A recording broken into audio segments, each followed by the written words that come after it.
Hello दोस्तों, कैसे हैं आप लोग। तो मैथ की क्लास को आज कंटिन्यू करते हुए और आपको क्लासेस बाकी की कैसे लग रही हैं कमेंट सेक्शन में ज़रूर बताया करें। तो क्वेश्चन हमारा कहता है कि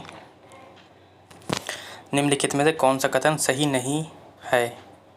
ठीक, कहता है कि अभाज्य संख्याओं के केवल 2 गुणनखंड होते हैं, एक अंक वाली केवल 4 अभाज्य संख्याएँ हैं, सभी अभाज्य संख्याएं विषम संख्याएं होती हैं, अभाज्य संख्याएं अपरिमित रूप से अनेक हैं। ठीक है, तो हमें गलत कथन ढूंढना है इसमें से। ठीक है, तो नीचे से शुरू करते हैं। कहता है कि अभाज्य संख्याओं के अपरिमित रूप से अनेक होती हैं, बिल्कुल अपरिमित रूप से अनेक होती हैं। ये होती कौन कौन सी हैं वो लिख देता हूँ मैं। ये होती हैं 2, 3, 5, 7, 11, 13, ठीक है, 17, 19, 23, इसी तरीके से आगे कंटिन्यू इन्फिनाइट तक जाती हैं। ठीक है, तो कहता है कि अभाज्य संख्याएं अपरिमित रूप से अनेक होती हैं, बिल्कुल इन्फिनाइट तक होती हैं। ऑप्शन ठीक है। कह रहे सभी अभाज्य संख्याएं विषम संख्याएं होती हैं, यही ऑप्शन आपका गलत है। दूसरा पॉइंट कहता है कि सभी अभाज्य संख्या, ये वाला पढ़ लेते हैं। पहला वाला कह रहा है अभाज्य संख्याओं के केवल 2 गुणनखंड होते हैं, बिल्कुल अभाज्य संख्याओं के केवल 2 गुणनखंड होते हैं। कैसे? अगर मैं 2 के गुणनखंड करूँ तो 2 केवल किस किस में आता है, 1 में और 2। ठीक है, तो इसके अलावा 2 गुणनखंड का मतलब होता है कि 3 किस किस में आता है, यानी कि 1 में आता है और 3 में आता है ना। 5 किस किस में आता है, 5 1 में आता है, 5 में आता है, तो केवल 2 गुणनखंड होते हैं, बिल्कुल ऑप्शन ठीक है। कह रहा है कि 1 अंक वाली केवल 4 अभाज्य संख्याएं, बिल्कुल 1 अंक वाली केवल 4 संख्याएं हैं, 2, 3, 5, 7। ठीक है, ये 4 संख्याएं, ये भी ऑप्शन ठीक है आपका। अब वो कह रहा है कि सभी अभाज्य संख्याएं विषम संख्याएं होती हैं, यही आपका ऑप्शन गलत है। सभी अभाज्य संख्याएं विषम नहीं होती हैं, सम भी होती है एक संख्या। ठीक है, एक संख्या सम होती है, बाकी विषम होती हैं। ठीक है, तो यही वाला ऑप्शन गलत है, ऑप्शन नंबर 3 हो जाएगा। आगे बढ़ते हैं क्वेश्चन नंबर 2 की ओर। और हमारा क्वेश्चन नंबर 2 कहता है कि प्रारंभिक कक्षाओं में बच्चों को गणित पढ़ाने के लिए बनाई जाने वाली पाठ्य योजना का निम्नलिखित में से कौन सा अति महत्वपूर्ण पहलू है। कह रहे विद्यार्थी को अवसर देना चाहिए कि संकल्पनाओं की संरचना कर सकें, क्रियाकलापों को लिखना और इस संदर्भ में प्रश्न देना, पाठ्य पुस्तक के अनुक्रम का अनुसरण करना या गणितीय संकल्पनाओं का संरचनात्मक ढंग से प्रस्तुत करना। ठीक, तो ऑप्शन नंबर डी से शुरू करते हैं कि गणितीय संकल्पनाओं को संरचनात्मक ढंग से क्या करना, प्रस्तुत करना। ये गलत है। पाठ्य पुस्तक के अनुक्रम का अनुसरण करना मतलब जो सर पढ़ा रहे हैं केवल उसी को पढ़ते रहना, ऐसा गलत है। क्रियाकलापों को लिखना और इस संदर्भ में प्रश्न करना, नहीं। हमें बच्चों का क्या करना चाहिए, ज़्यादा से ज़्यादा उनको वरीयता और अवसर देना चाहिए, जिससे कि क्या होए, वो करके सीख सकें, है ना, एक्टिव रह सकें, यानी कि ऑप्शन नंबर ए हो जाएगा। आगे बढ़ते हैं क्वेश्चन नंबर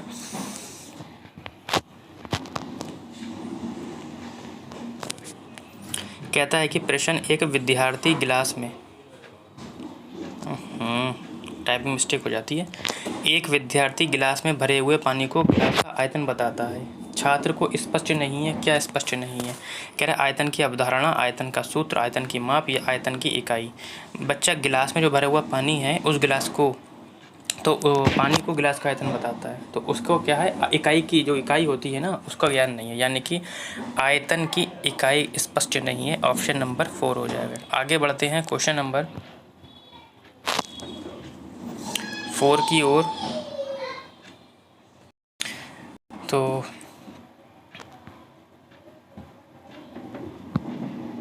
कहता है गणित विषय पर होने वाले अनुसंधानों में से प्रमुख योगदान किसका होता है। कह रहा है कल्पना का होता है, तार्किक चिंतन का होता है, गणितीय समस्या का होता है, गणितीय मूल्य का होता है। ठीक है, देखो गणितीय समस्याओं का नहीं होता है, नहीं इसका तार्किक चिंतन का होता है। इसमें तार्किकता क्या होती है, चरम पर हो जाती है ना, तार्किक, तभी तो कहते हैं तार्किक बुद्धि किसमें पाई जाती है, गणितीय वाले में पाई जाती है। आगे बढ़ते हैं क्वेश्चन नंबर 5 की ओर। और क्वेश्चन नंबर 5 हमारा कहता है कि निम्नलिखित में से किस कार्य में गणित उपयोगी नहीं है। कह रहा मानसिक कार्य में नहीं है, दार्शनिक कार्य में नहीं है, शारीरिक कार्य में नहीं है, भौतिक कार्य में नहीं है। देखो मानसिक, शारीरिक और भौतिक कार्य में है, लेकिन दार्शनिक कार्य में नहीं है, भगवान वगैरह ये सब चीज़ें, यानी कि ऑप्शन नंबर सी यानी कि 3 हो जाएगा। ठीक है, आगे बढ़ते हैं क्वेश्चन नंबर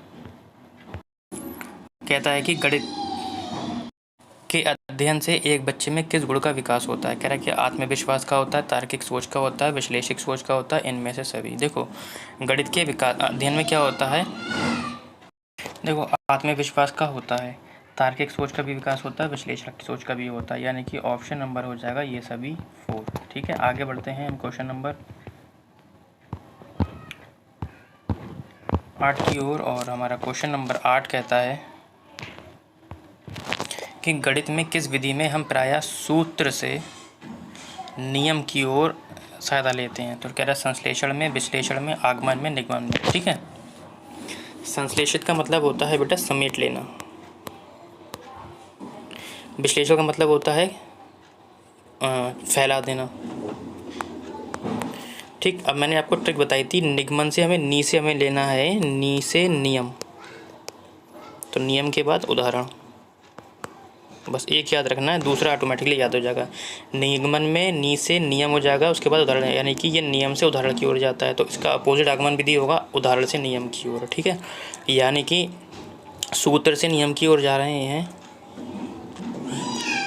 गलत हो गया बेटा यहाँ क्वेश्चन, सूत्र से नियम नहीं होगा यहाँ पे, सूत्र से क्या होगा, उदाहरण की ओर। ठीक है,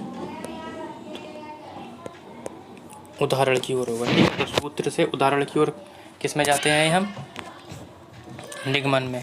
ठीक है, और आगमन इसका उल्टा हो जाता है, मैं फिर से समझ लो, निगमन नी से नियम और नियम के बाद उदाहरण, तो निगमन से नियम हो गया, नी से नियम हो गया, नियम से उदाहरण की ओर निगमन में, इसका अपोजिट उदाहरण से नियम की ओर आगमन में। ठीक है, आगे बढ़ते हैं क्वेश्चन नंबर 9 की ओर, जो हमारा सेकंड लास्ट क्वेश्चन है। कहता है कि छात्र गणितीय गणना में गति प्राप्त कर सकते हैं कब। कहता है चर्चा या विवाद द्वारा, मौखिक कार्य द्वारा, लिखित कार्य द्वारा या अभ्यास द्वारा। तो गणित क्या है, अभ्यास, गणित क्या है हमारा, अभ्यास के द्वारा होता है। ठीक है, कहता है चर्चा या विवाद द्वारा, वाद विवाद से गणित की गति प्राप्त नहीं होती, मौखिक से गणित नहीं होती है, ना ही लिखित से होती है। लिखित से हो सकती है 1%, मान लो, और ऑप्शन ठीक है, पॉजिटिव है, लेकिन जब तक वो अभ्यास नहीं करेगा, ठीक है, तब तक मैथ की गति प्राप्त नहीं कर सकता। लिखित में तो नकल भी आ जाती है ना, राइटिंग भी आ जाती है, तो लिखित में तो बहुत सी चीज़ें आ जाती हैं, इसलिए ये नहीं होगा, यानी कि ऑप्शन नंबर हमारा हो जाएगा 4। ठीक है, आगे बढ़ते हैं क्वेश्चन नंबर 10 की ओर। और क्वेश्चन नंबर 10 करा चुका हूँ मैं आप लोगों को, लेकिन अब मैं इसे सिर्फ समझाऊंगा। क्वेश्चन कहता है कि निम्नलिखित शाब्दिक समस्या के प्रकार को पहचानिए। जैसे कहता है कि मेरे पास 6 पेंसिलें हैं, मनीष के पास मेरे से 2 अधिक हैं, तो मनीष के पास कितनी पेंसिलें हैं। ठीक है, तो मैं आप लोगों को अब इस बार लिख के नहीं दिखाऊंगा, क्योंकि मेरी आप पिछली वीडियो देख लीजिए, जिसका मैंने प्लेलिस्ट तैयार कर दी, उसमें मैंने इन चारों ऑप्शन के बारे में लिखकर बता दिया था। ठीक है, बहुत लंबा है, वीडियो लंबी हो जाएगी। सबसे पहले हम वैकल्पिक जमा पढ़ते हैं। वैकल्पिक जमा क्या होती है, जब ये कहा जाए कि ए के पास बी से कितने वस्तु अधिक हैं, तो ये वैकल्पिक जमा होगा। ठीक है, और वैकल्पिक घटा किसे कहते हैं, यानी कि अगर मैं ऑप्शन बोलूँ, ए के पास 10 रुपये हैं और बी के पास 8 रुपये हैं। ठीक है, तो ए के पास बी से कितने अधिक हैं, 2 अधिक हैं। जब इस स्टेप की बात की जाए तो वैकल्पिक जमा हो जाएगा। वैकल्पिक घटा किसे कहते हैं, जब ये कहा जाए कि ए के पास बी से कितने वस्तु कम हैं।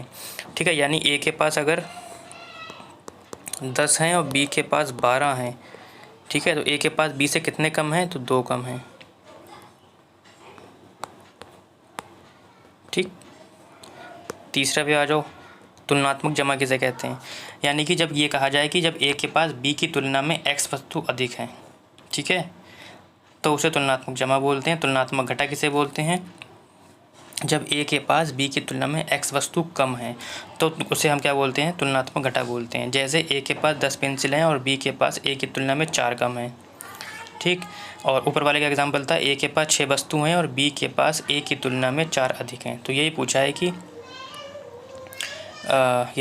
कि निम्नलिखित शब्द कि मेरे पास 6 पेंसिल हैं, मनीष के पास मेरे से 2 अधिक हैं। ठीक है, यानी कि तुलनात्मक जमा हो जाएगा। ठीक है, मैंने लिखा इसलिए नहीं है क्योंकि वीडियो काफ़ी लंबी हो जाती है और आप लोग बोर हो जाते हैं। लिखने में मुझे परेशानी नहीं है। अगर आप लोग इसका डेटा चाहते हो तो आप लोग कमेंट सेक्शन में बता दीजिए, या तो मैं नई वीडियो बना दूँगा या उसकी PDF बनाकर मैं टेलीग्राम पर अपलोड कर दूँगा। आप लोग वहाँ से जाकर प्राप्त कर सकते हैं। ठीक है, तो आप लोग जैसा भी हो कमेंट सेक्शन में बता दें।